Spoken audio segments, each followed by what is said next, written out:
My name is Emma Larson. I'm 35 years old, 7 months pregnant, and standing in the middle of my new home in Portland, Oregon. The air smells like cedar and fresh paint, and the soft glow of string lights spills across the backyard. It's supposed to be a perfect night. A family reunion to celebrate this house. Our house.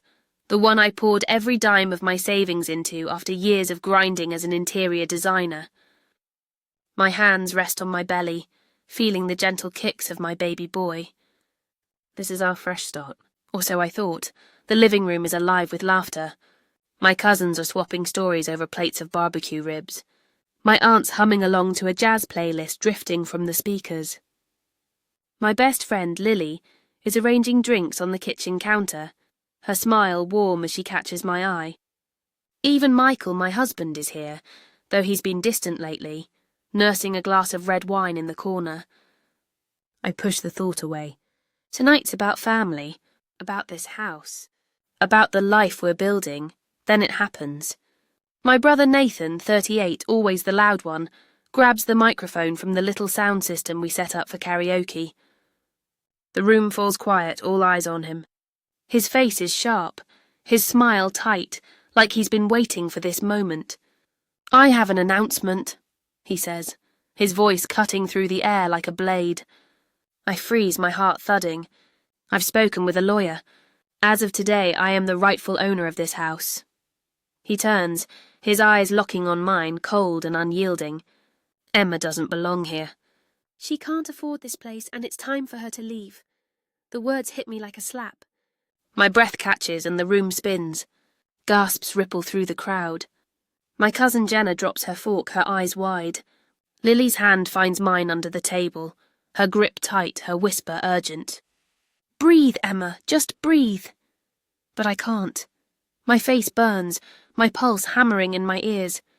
Every gaze in the room is on me, neighbours, co-workers, family, waiting for me to crumble. Michael stands in the corner, his eyes glued to his wineglass. Not a word, not a glance. His silence screams louder than Nathan's voice. I feel the weight of their stares, sharp with judgment, heavy with betrayal. Nathan's words aren't just a claim, they're a knife, slicing through everything I've built. This house, with its wide windows and hardwood floors, was supposed to be my safe haven. I spent months designing it, picking out every detail, the cream-coloured curtains, the oak dining table, the nursery walls I painted pale blue for my son. And now my own brother is standing here in my home telling me it's his. I should have seen it coming. The late-night text from Nathan, asking about my mortgage, my budget, like he was keeping score. The way he'd show up unannounced, eyeing the place like it was already his. The way Michael's been pulling away, his phone always buzzing, his answers always vague. But I was pregnant, exhausted, clinging to the idea that family meant trust. That blood meant loyalty. I was wrong. The room stays silent, Nathan's smirk growing as he watches me. He's waiting for me to break, to run, to give up. My hands tremble, but I force them steady. My pulse races, and in my head I count. 3, 2, 1. I stand, my chair scraping against the floor. Every eye follows me as I reach for my purse. My fingers close around something inside, something no one expects. I pull it out, holding it up, my voice low but firm. "This isn't over, Nathan," I say. "This is just the beginning. This isn't the end of my story. It's the start of my fight. A fight to protect the home I built, the future I'm carrying inside me, and the truth I'm about to uncover." Nathan thinks he can take everything from me. Michael thinks his silence will keep him safe. They're wrong. I'm not the weak sister they think I am. I'm not giving up, not now, not ever. Have you ever had someone in your family betray you like this? Someone you trusted, who turned on you when you least expected it? Share your story below, because sometimes one moment, one sentence can change everything. 6 months ago, I thought Michael and I were stepping into a dream. We'd just signed the papers for a 3-bedroom house in Portland, Oregon, a cosy place with hardwood floors, wide windows that let in the golden afternoon light. and a little backyard where I could already picture our son playing. It was the first home we could truly call ours after years of renting cramped apartments. As an interior designer, I poured my heart into every detail. I spent hours picking out the perfect shade of pale blue for the nursery, imagining a crib tucked under the window, catching the morning sun. This house wasn't just a place to live. It was a promise, a fresh start for me, Michael, and the baby growing inside me. At first, Michael seemed as excited as I was. We'd stay up late, sprawled on the couch, flipping through furniture catalogues, laughing about whether our son would inherit my love for minimalist decor or Michael's obsession with mismatched vintage chairs. We'd talk about the future, about family barbecues in the backyard, about teaching our kid to ride a bike on the quiet streets of our neighbourhood. But somewhere along the way, things changed. Michael started pulling away. He'd come home late, his tie loosened, his eyes glued to his phone. It would buzz constantly. Texts, emails, notifications, and when I asked who he was talking to, he'd shrug. "Just work," he'd say, his voice flat like he was reading a script. I wanted to believe him. I told myself it was my pregnancy hormones, making me overthink, making me see shadows where there weren't any. But the buzzing never stopped, and every time he turned his phone face down on the table, a knot tightened in my chest. Then there was Nathan. My older brother, always the one to act like he knew better, like he was the family's unofficial CEO. He's 3 years older than me, 38, with a loud laugh and a habit of talking over everyone. Growing up, he was the one who'd fix my bike or scare off bullies, but he also had a way of making me feel small, like I could never quite measure up. When we bought the house, I thought he'd be proud. Instead, he started texting me out of the blue, asking questions that felt off. "Have you paid the mortgage yet, Emma?" He'd write. Or, "You sure you can afford a place like that?" His words stung, like he didn't trust me to handle my own life. I brushed it off at first. Nathan's always been overbearing, I told myself. He's just being his usual know-it-all self. But it didn't stop. One Saturday, I came home from a prenatal yoga class, my arms aching from carrying grocery bags, and found Nathan in my living room. He was holding a tape measure, eyeing my bookshelves like he was sizing them up. "These won't do," he said, not even looking at me. "You need something sturdier for a house this size." I froze, my stomach twisting. How did he even get in? When I asked, he waved a hand, casual as anything. "Michael gave me a key. Said you wouldn't mind." I minded. I minded a lot. But I was 7 months pregnant, exhausted, my ankles swollen, my emotions all over the place. I didn't want to start a fight with my brother. Not then. Not when I was trying to keep everything together for the baby. So I bit my tongue, forced a smile and let it go. But it kept happening. Nathan's text got pushier. "You should refinance the mortgage, Emma," he wrote once. "I know a guy who can get you a better deal." How did he even know about our mortgage? I hadn't told him anything. When I mentioned it to Michael, he just shrugged. "He's trying to help, Emma. Relax." Relax? I couldn't relax. The way Nathan talked about my house, like it was his to manage, made my skin crawl.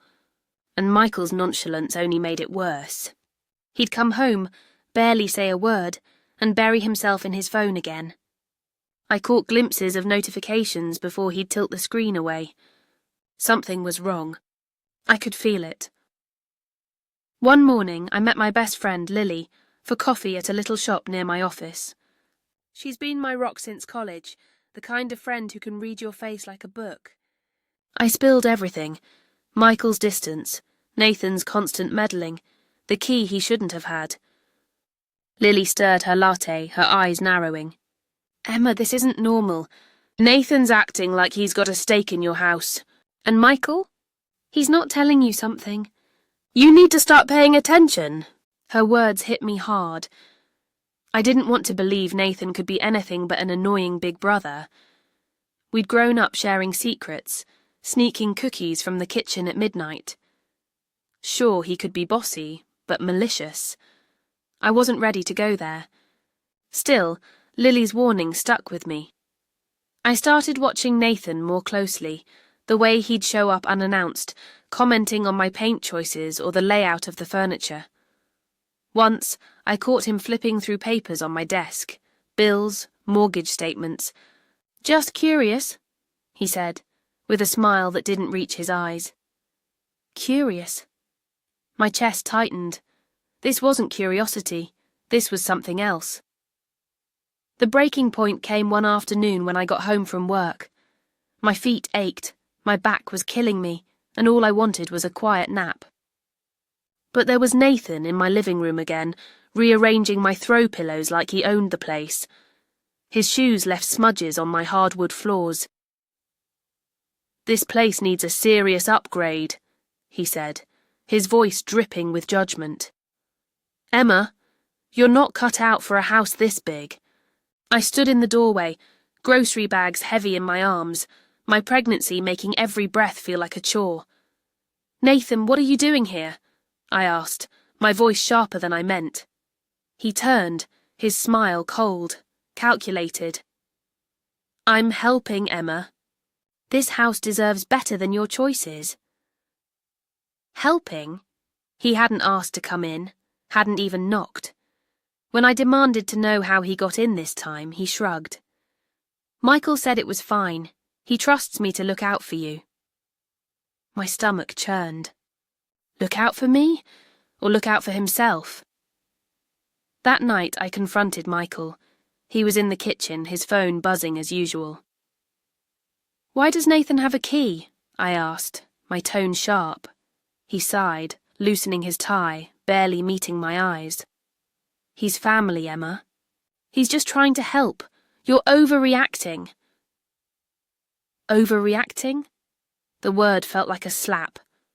I wanted to scream, to demand answers, but Michael turned away, his phone lighting up again. I caught a glimpse of a text before he flipped it over. From Nathan. My heart sank. Something was wrong, something bigger than I'd realised, and I was done ignoring it. Lily's words kept echoing in my head. "You need to start paying attention, Emma." I didn't want to believe it. Not Nathan. Not my big brother, the one who'd taught me how to throw a punch when I was 10, who'd driven me to my first job interview. But the signs were there, piling up like storm clouds. His uninvited visits, his smug comments about my house, the key he shouldn't have had. And Michael, my husband, the man I'd built a life with, his silence was starting to feel like a lie. I couldn't ignore it anymore. I had to know the truth. It started small. I began watching Nathan more closely. The way he'd linger in my house, running his fingers along the countertops like he was claiming them. The way he'd ask questions about my finances, casual but pointed. "You sure you're managing the mortgage okay, Emma?"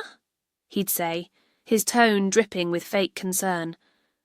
I started saving his texts. One read, "You should repaint the kitchen. I know a guy who can do it cheap." Another, "That backyard could use a better fence, I'll handle it." Handle it. This was my home, my sanctuary. Why was he acting like it was his? Then there was Michael. He was barely present anymore. He'd come home late, his eyes darting to his phone every few minutes. When I asked what was wrong, he'd snap, "Nothing, Emma, I'm just tired." Tired? I was the one carrying our son, waking up at 3 a.m. with back pain, juggling doctor's appointments and my design clients. But Michael, he was somewhere else, even when he was standing right in front of me. I caught him texting Nathan once, his thumbs flying across the screen. When I asked who it was, he stuffed the phone in his pocket. "Work," he muttered. Again. Always work. The unease grew, a tight knot in my chest that wouldn't loosen. I needed answers. One morning, while Michael was in the shower, I did something I never thought I'd do. I grabbed his laptop from the kitchen table. My hands shook as I opened it, my heart pounding like I was committing a crime. His email was still logged in, a rare slip. I scrolled through, my breath catching when I saw a thread titled House Docs. It was between Michael and Nathan. My house, my mortgage contract, the one I'd signed because Michael's credit wasn't good enough. He'd sent it to Nathan. Why? I clicked, my pulse racing. The emails were short, cryptic. Keep her distracted, Nathan wrote. I'll handle the rest. Michael replied, She's got no clue. Just make it quick. No clue? My hands trembled as I read the words. They were talking about me, plotting something. I snapped a photo of the screen with my phone, my mind spinning. This wasn't just meddling, this was a plan. I called Lily that afternoon and met her at a diner near my office. Over greasy fries and weak coffee, I spilled everything. The texts, the key, the emails. I showed her the photo of Michael's laptop screen. Her eyes widened, her fork pausing mid-air. Emma, this is bad, she said, her voice low but firm. Nathan's acting like he owns your house, and Michael's helping him. You need to dig deeper. Check everything, your mortgage, your bank statements, anything they might have touched. Her words sent a chill through me. Check everything. I hadn't even thought of that. And start keeping a record, Lily added, her eyes steady. Every text, every visit, every weird thing Nathan does. You need proof. Proof. The word felt heavy, like I was gearing up for a fight I wasn't ready for, but I nodded, my throat tight. I wasn't going to let them take my home, not without a fight.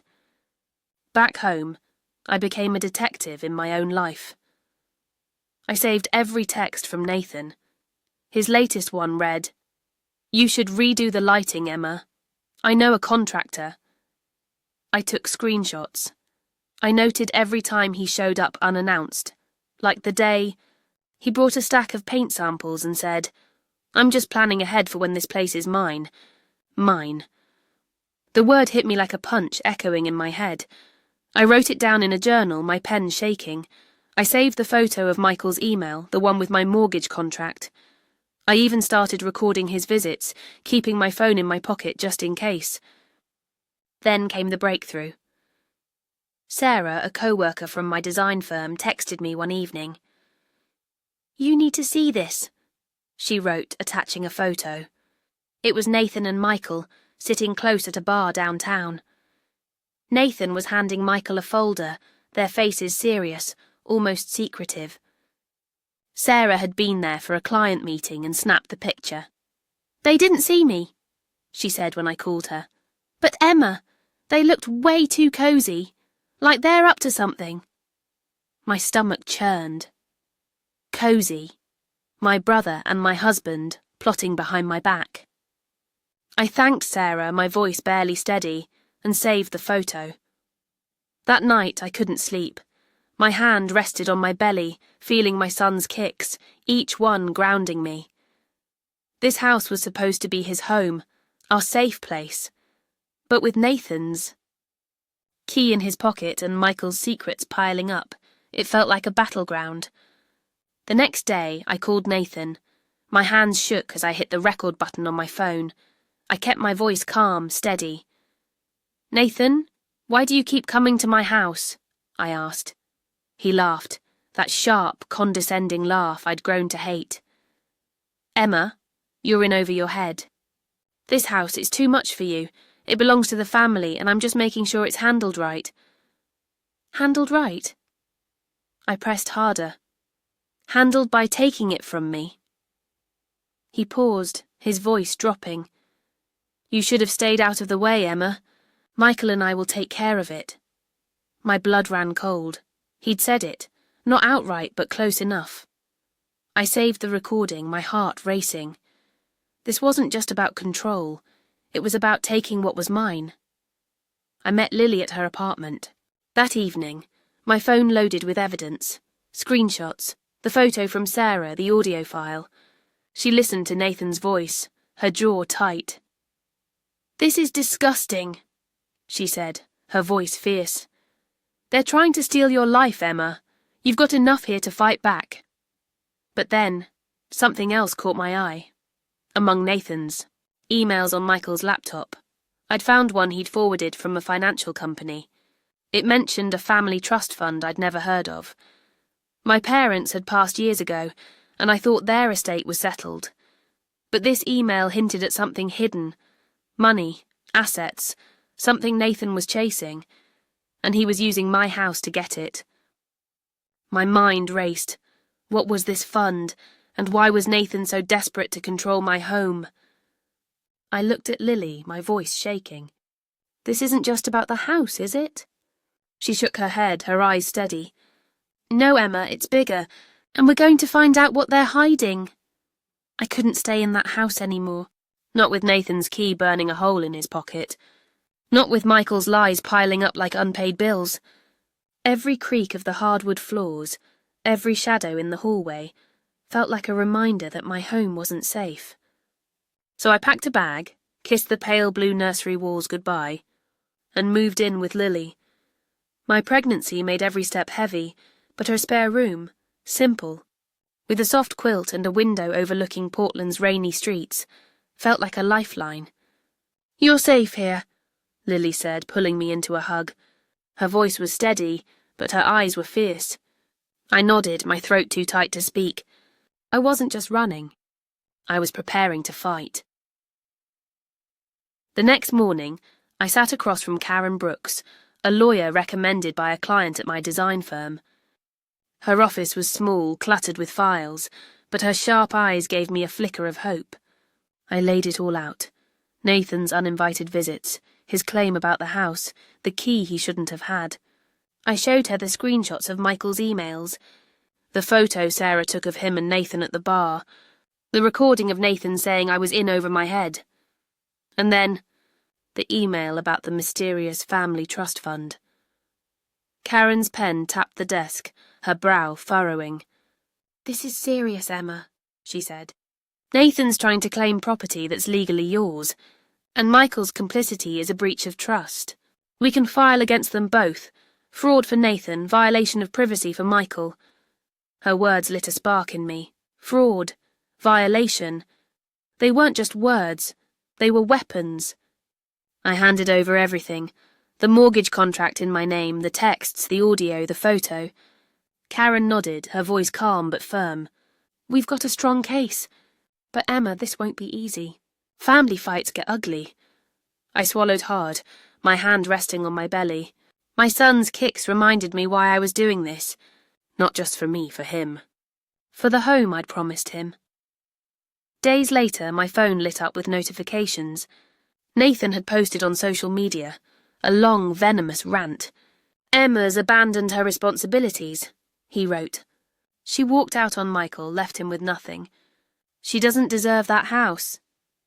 My stomach twisted as I read the lies, the comments piling up from distant relatives, old high school friends, even strangers. "Selfish," one called me. "Ungrateful," said another.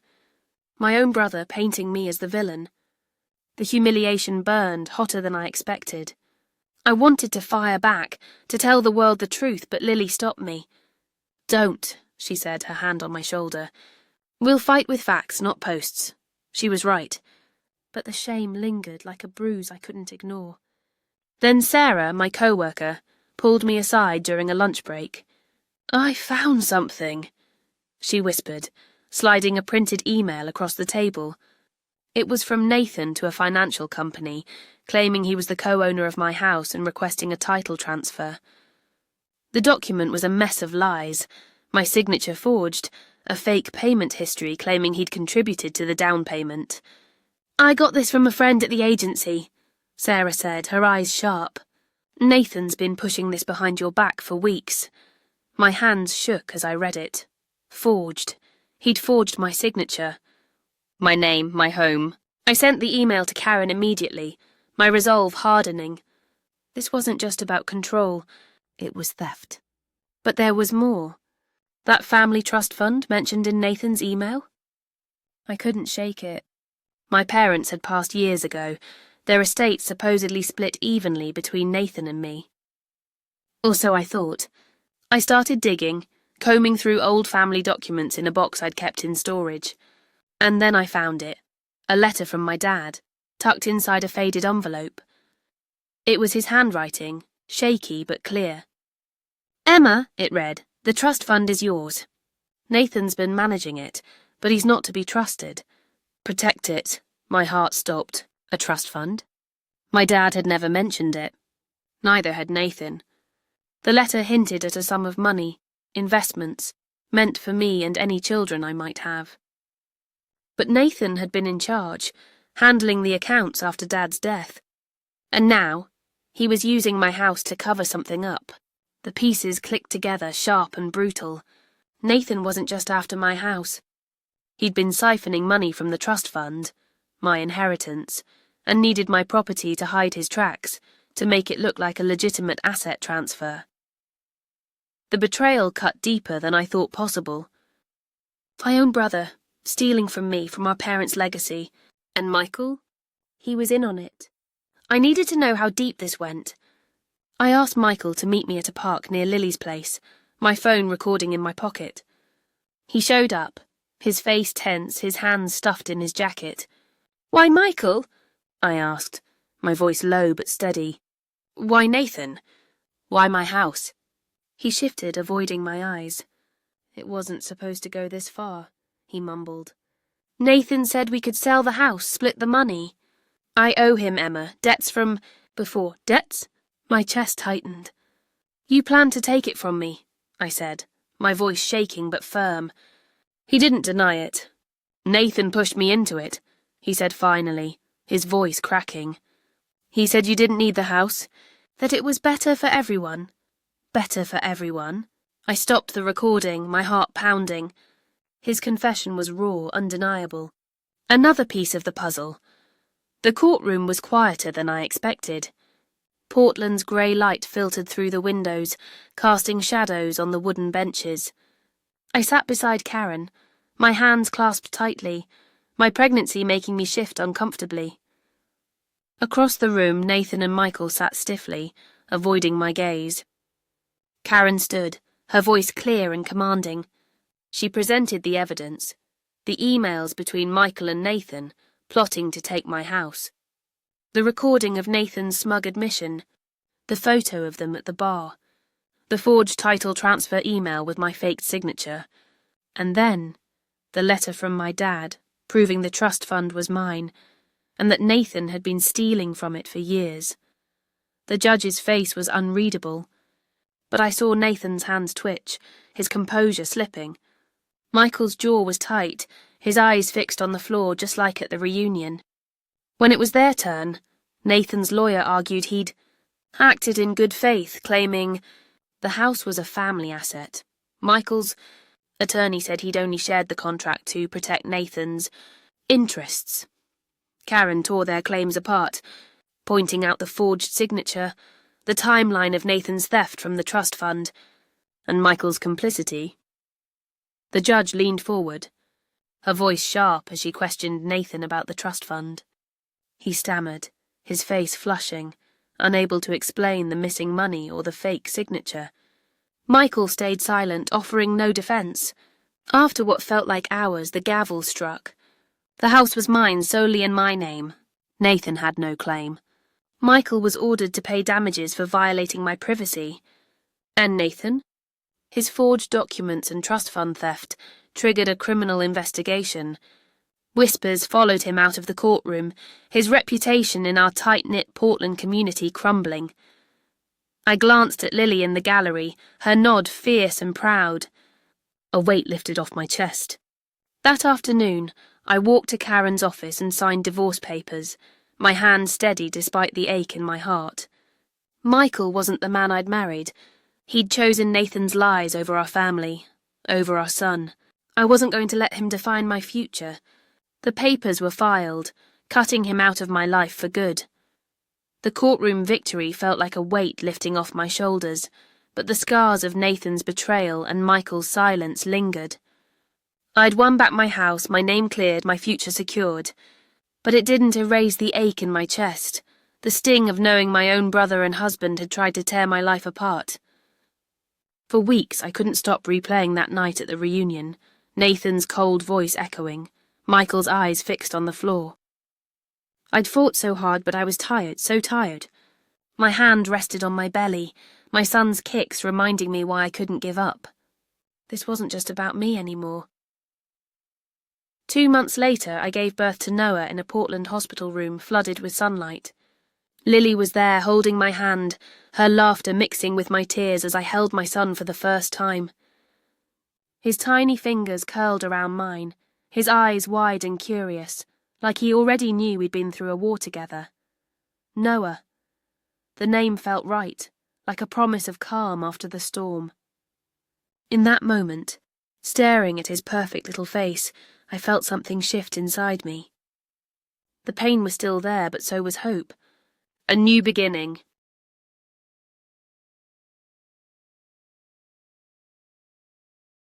I couldn't go back to the house on Maple Street. Not after everything.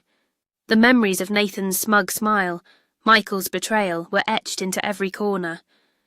So I sold it, using the money to buy a smaller place on the edge of Portland, a cosy bungalow with a wraparound porch and a backyard bursting with wildflowers. It wasn't grand like the old house, but it was ours. Mine and Noah's. Lily helped me move in, her chatter filling the space as we hung soft white curtains and set up Noah's crib under a skylight.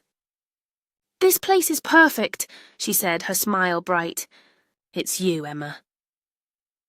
I looked around at the warm wooden floors, the sunlight streaming through the windows, and for the first time in months, I believed her. Nathan and Michael were gone from my life. No calls, no texts, no apologies. I didn't expect any. Nathan's fraud investigation was ongoing, his reputation in our community crumbling like dry leaves. Neighbours who'd liked his social media posts now turned away when they saw him. Michael paid the damages the court ordered, but I didn't want his money. I donated it to a local women's shelter, a place for people starting over, like me. Cutting them out felt like shedding a heavy coat I'd carried too long. I was lighter without them. The trust fund my dad wrote about was real. After the trial, Karen helped me track it down. A modest sum, tucked away in investments, meant for me and any children I'd have. Nathan had been siphoning it off for years, using it for his own debts, his own schemes. But with Karen's help, I reclaimed what was mine. I set up a college fund for Noah, ensuring his future would be secure. Every time I thought about my dad's letter, his shaky handwriting warning me about Nathan, I felt a pang of gratitude. He'd known. He'd tried to protect me, even after he was gone. Lily and I spent evenings on the porch, sipping tea as the sun dipped below the horizon. Noah would gurgle in his bouncer, his tiny hands reaching for the fireflies that flickered in the yard. Those moments healed me piece by piece. I started designing again, pouring my heart into projects for clients who wanted homes filled with warmth, not just style. I even began a side project, a community initiative to help women like me, women who'd been betrayed, who needed a fresh start. I called it Rebuild, a nod to the life I was creating for myself and Noah. One night, as I tucked Noah into his crib, I found my dad's letter again, folded in a drawer. I sat on the floor reading it under the soft glow of a lamp. "Protect it," he'd written. I realised he wasn't just talking about the trust fund. He meant my heart, my strength, my future. I'd spent so long trusting Nathan, trusting Michael, thinking family meant loyalty no matter what. But I'd learned the hard way that family isn't about blood. It's about who shows up, who fights for you. Lily had, Sarah had. My dad had, even from beyond. And now I was fighting for myself. Looking back, I see it all so clearly. Nathan and Michael thought they could break me, that I'd crumble under their lies. But they underestimated me. I wasn't just fighting for a house. I was fighting for my son, for my dignity, for the life I deserved. Every screenshot, every recorded word, every tear I shed, they built me into someone stronger. Someone who wouldn't let betrayal define her. I'm not saying it's easy. Some nights, I still wake up with Nathan's voice in my head, or the memory of Michael's silence. But then I hear Noah's soft breathing from the next room, or I step onto my porch and smell the wildflowers, and I know I'm okay. More than okay. I'm free. So here's what I've learned. Trust is precious, but it's not owed. Not even to family. Sometimes the people closest to you will hurt you the most, but that doesn't mean you're alone. There are others, friends, strangers, even memories of those you've lost, who'll lift you up when you need it. And the strongest thing you can do is fight for yourself, for what's yours, even when it feels impossible. I did, and I'm still standing. Have you ever had to fight for something you thought you'd lose? A home, a dream, a piece of yourself? Share your story below, because sometimes the hardest battles teach us who we really are.